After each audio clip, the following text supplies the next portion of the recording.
I want to tell you the story of the boy who was blessed by Puma. Once in a village, there lived a very poor boy. His family wished to bring him up so that he would be blessed by Spirit. They made him pray and coaxed him to pray daily that he might be blessed by these spirits and do something good for his people. At first, the boy thought that there was nothing in daily prayer work. But one night, he heard a voice which said, "My grandson, try hard to dream of my brothers and myself. For if you do not pay attention to your prayers, we cannot bless you. Your people depend on you, and that is why they have asked you to pray as you can. The more you connect through your prayers, the more you will be able to accomplish for yourself and your people." Thus spoke the voice. The next morning, he told his father that some voice had spoken to him. "It is good," he said, "but you must get a blessing from someone who is in charge of great blessings, be he above in the sky, or under the earth mother, or in the waters. Thus, when you get to be a man, the people will all say that you are the young man who prayed this into being. He must be very holy, they will say. So blacken your face still more, my son." Then the boy took some charcoal from the fireplace and rubbed it upon his face, and then he went away, taking with him his sacred items. When he got to a place at some distance from the village, he said to himself, "There must be something in this teaching. I will try to dream of something. I will stay out in the wilderness and try to obtain some blessing." Thinking of these things, he wandered further and further away. Finally, he made a shelter for himself in the hollow log. When night came, he crawled into the log backwards and stuffed the hole with dried leaves so he would not be too cold. Then he slept, and the next day he got up and went to praying for vision. When he was tired, he sat looking to the sky and clouds, daydreaming, just as many boys do. When night came again, he crept into the log again and slept, just as many boys do. This he kept up for 10 days, which is not what many boys do. He was tired and hungry by now, but he had said to himself, "If my ancestors would see me as I am now, tired out and hungry, they would surely bless me." Thus he thought. He tried to stand it as long as possible, and so he kept it up for another 10 days. By this time he was so emaciated that he was practically only skin and bones. He could hardly walk. Then he thought to himself, "Tonight I shall sleep out on the hill, and if I starve to death, my people will find me, and when they do, they will know that I met a good death." So there he lay and went to sleep. In the middle of the night he awoke and felt that something was near him. He peered into the night, and there was a puma sitting quite close. He got frightened at first, but he did not move, thinking to himself, "Well, if I'm going to die, I might as well die now." Just then the puma spoke to him and said, "I am the fact of your being. For your future condition, I call you to come to this place. My brothers sent me to see you and to bless you. We knew long ago that you were making yourself holy, but only when you became thin and indeed most pitiable. Only when you remembered my brothers did I come to you. Now I am going to tell you about healing that you are to lead.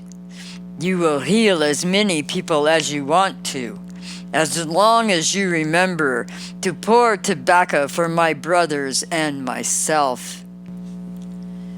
We are in possession of great healing powers. I am in charge of others besides, and should any difficulty befall you, therefore call my name, Tomacho, and I will come to your aid immediately. When you heal anyone, you heal many others, but you must always leave your offering for us to assist. I shall stay with you all night, and tomorrow I shall go and get you something to eat. Thus the Puma spoke.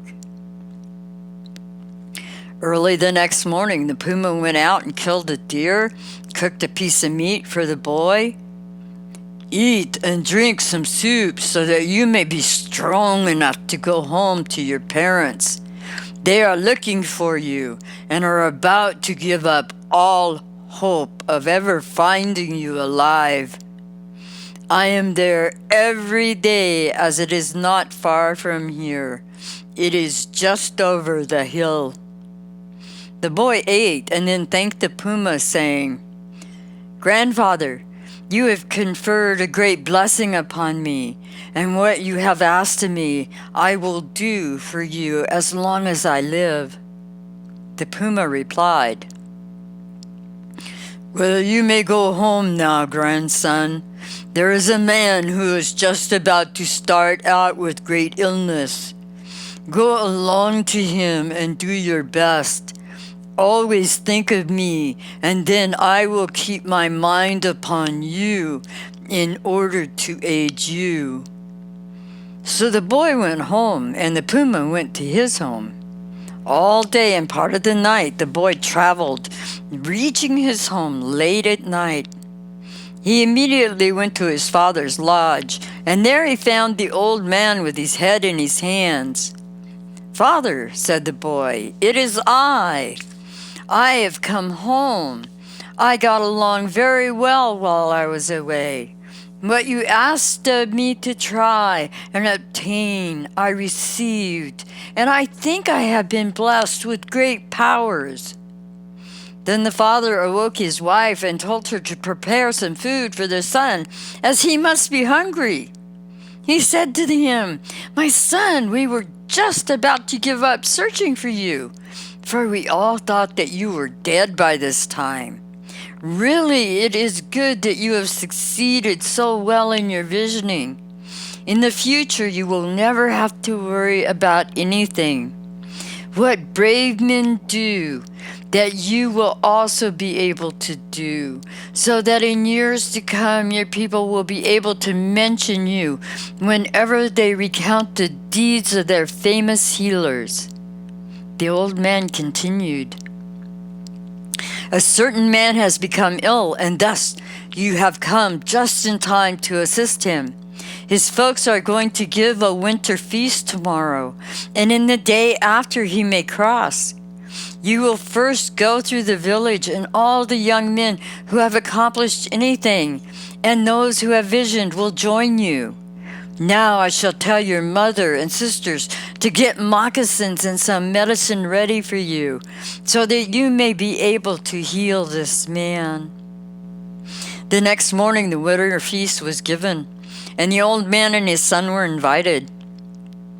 So the two of them went over, and the people kept on saying, Look, there is the old man with his son who we thought to be dead. He must be a great person because he has been away so long a time visioning.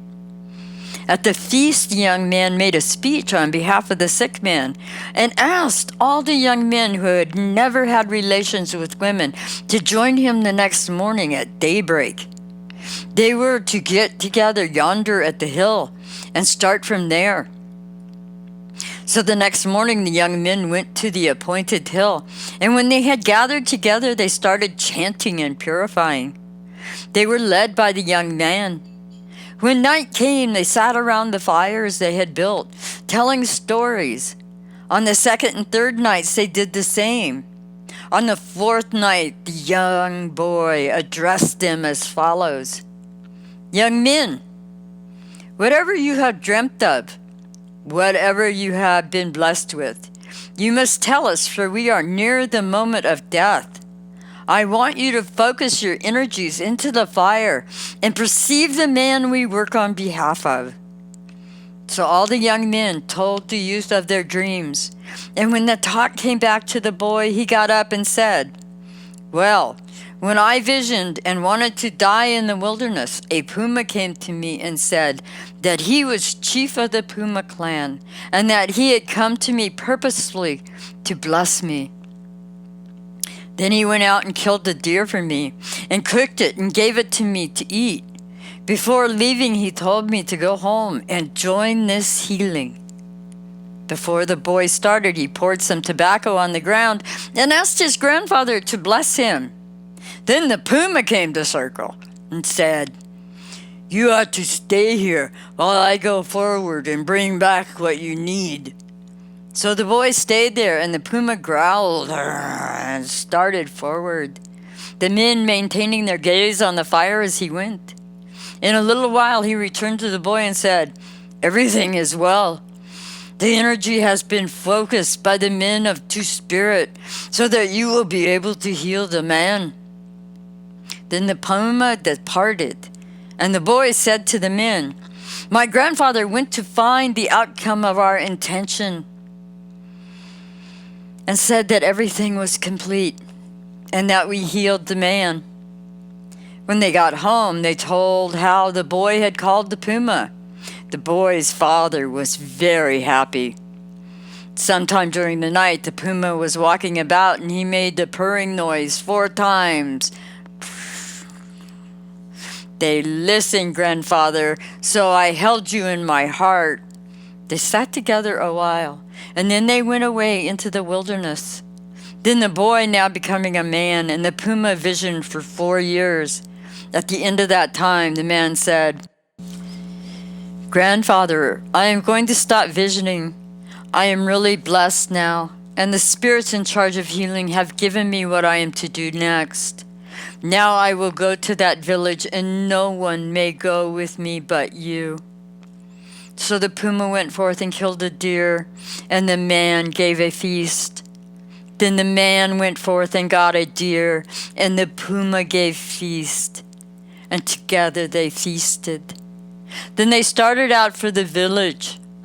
Grandson, said the Puma, I will heal one half of the village, and you will heal the other half. They proceeded on, carrying medicine pouches with them. When the man's folks saw him coming with a big Puma, they were frightened. When they reached home, they went to the lodge of his parents. Then the Puma said, If I remain here, it will not be all right. The sacred parents do not wish it to be that way. So I shall go where my brothers are. When you need, place the tobacco. Call my name. And this is a story of how Puma blessed the boy.